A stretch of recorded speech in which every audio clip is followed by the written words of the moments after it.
Hodge association of agencies, হজ agencies association Bangladesh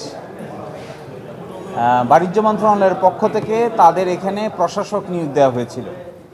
এই প্রশাসক নিয়োগ দেওয়া কেন অবৈধ হবে না এই মর্মে হাইকোর্ট ডিভিশন রুল দিয়েছিলেন। রুলের শুনানি হয়ে আজকে নিষ্পত্তি হয়ে রায় ঘোষণা করেছেন।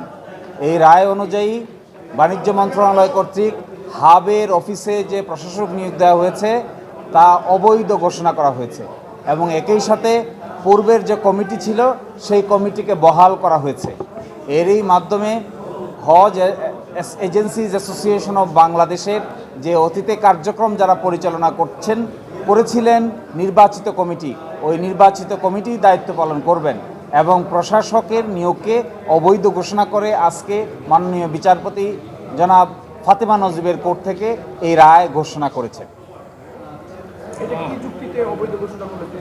এই যুক্তি হয়েছে তাদেরকে যে সকজ নোটিশ দেওয়া হয়েছিল, এই সকজ নোটিশে তাদের বিরুদ্ধে কোনো অভিযোগ দেওয়া হয় নাই। দ্বিতীয়ত যুক্তি হলো সভাপতির বিরুদ্ধে একটি অভিযোগ দিয়েছিলেন, অভিযোগের সাথে সাথে সভাপতি পদত্যাগ করে চলে যান এবং তাও বলেছিলেন যে 3টি এজিএম নাকি করা হয় নাই। আমরা দেখিয়েছি যে হাইকোর্ট ডিভিশনের আদেশের ভিত্তিতে 3টি এজিএমেই আমরা সময় মতো করেছি, হাইকোর্ট ডিভিশনের আদেশের বাইরে আমরা যাই নাই।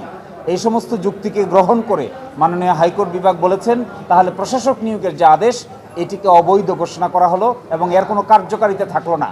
তাহলে কার্যক্রম পরিচালনা করবেন অতীতের যে কমিটি ছিলেন নির্বাচিত কমিটি, এই নির্বাচিত কমিটি কেন্দ্র সহ সারা দেশে দায়িত্ব পালন করবেন, এই মর্মেই আজকে ঘোষণা দিয়েছেন হাইকোর্ট বিভাগ।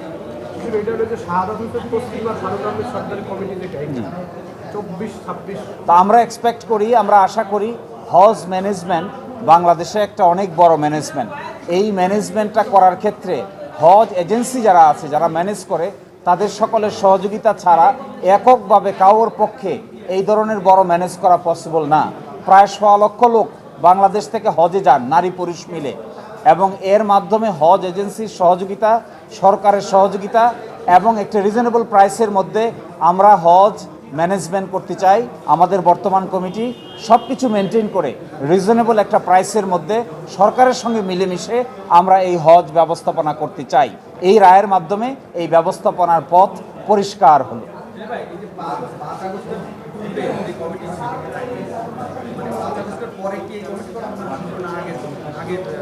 এটা 5 আগস্টের আগে নির্বাচিত কমিটি, কিন্তু 5 আগস্টের পরে শুধু সভাপতির বিরুদ্ধে অভিযোগ দিয়েছিলেন। সভাপতি অভিযোগ পাওয়ার সাথে সাথে তিনি পদত্যাগ করে চলে যান, নতুন করে আবার কমিটি গঠিত হয়। সুতরাং 5 আগস্টের পরে যে নতুন কমিটি গঠিত হয়েছে আগের জন চলে যাওয়ার পরে, তাদের বিরুদ্ধে অপরপক্ষ সুনির্দিষ্ট কোনো অভিযোগ আনতে পারেননি।